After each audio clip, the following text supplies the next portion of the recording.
Okay, good morning guys. No, maaga tayo ngayon umalis kasi may pupuntahan kami guys sa Timbao, Binyan. Mayroon kaming i-repair na washing machine. Ang problema guys, hindi daw nakakatapos ng paglalaba. Pagdating sa 1, nag-i-stack daw yung oras.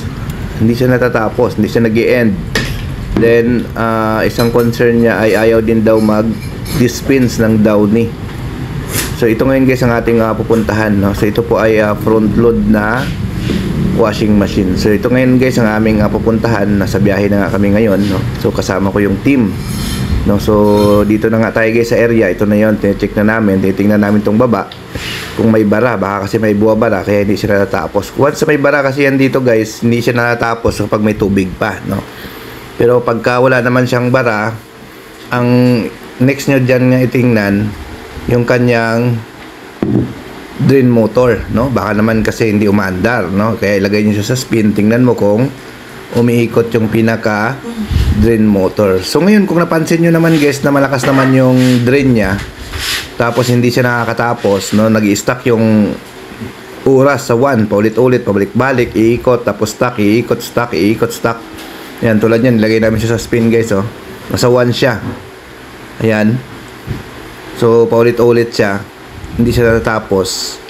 Hanggang dyan lang yan siya sa 1. Ibig sabihin guys, ang kadalasan naging problema niyan guys ay yung balance ng washing, no? Pag hindi balance yung washing machine guys ay hindi siya natatapos, no? Kasi nga pag bubuylo siya na mag-spin, bubuylo sa pag-spin, ang mangyari hindi siya makakabuylo kasi hindi siya balance yung washing. So hindi siya advisable guys na ipatong itong washing machine sa mga patungan na hindi siya balance. Dapat concrete yung patungan nyo na balance siya para matapos niya, no? Yan. So ito ngayon guys ang nakita namin. Ayan, testing namin siya. So ang isa sa mga nakita namin, laging ginagamit ng customer kasi ay isang program lang, yung may 90 degrees na mainit kasi nga ang washing niya ay Midea. So ang naging cost guys ng problema ay hindi balance yung washing machine niya, at the same time mainit, no? Mainit yung gamit niya lagi kapag naglalaba kasi 90 degrees yung heat temperature na ginagamit ng customer natin. Kaya ang tagal niya matapos. Aside doon sa hindi balance, hindi talaga magbubukas yung isang washing machine. Hindi siya mag-i-end, no, kapag mainit pa. So antayin niya talaga na mag-cool down bago mag-end ang isang washing machine, no? Kasi pag sobrang init yan, hindi yan mag-i-end, no? Mag-stop siya sa 1, then mag-ano siya, no? Hindi siya mag-i-end kasi mainit, no? Kasi nga bawal buksan yung pintuan kapag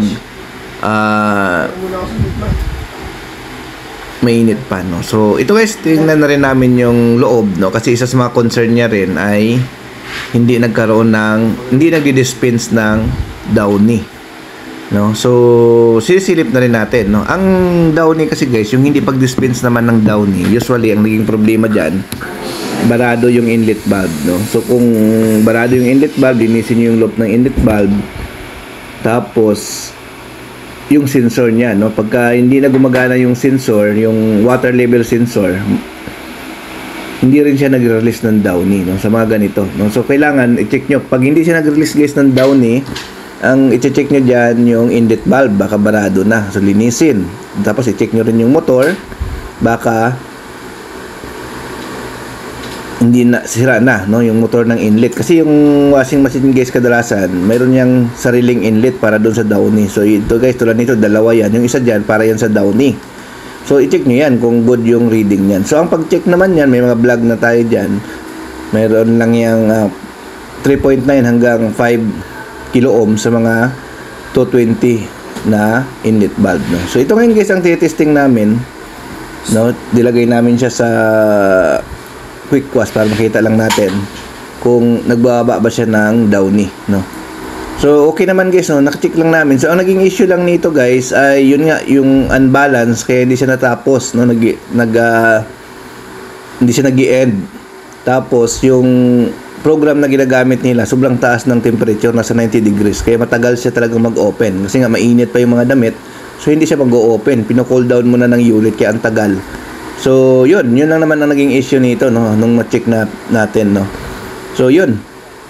So, minsan kasi sa guys, sa paggamit din naman ng mga washing machine kasi, dapat, gamitin nyo yung lahat ng program, di yung sa isang program lang kayo nakastay, no? Pwede nyo gamitin dyan yung mga ibang program niya. Meron dyan na delicates, no? Meron dyan quick wash, no? May 45 degrees na mayroong 45 na settings, no? So, pwede siyang gamitin. So, yun lang naman nag-i-issue nito, guys. Okay, thank you.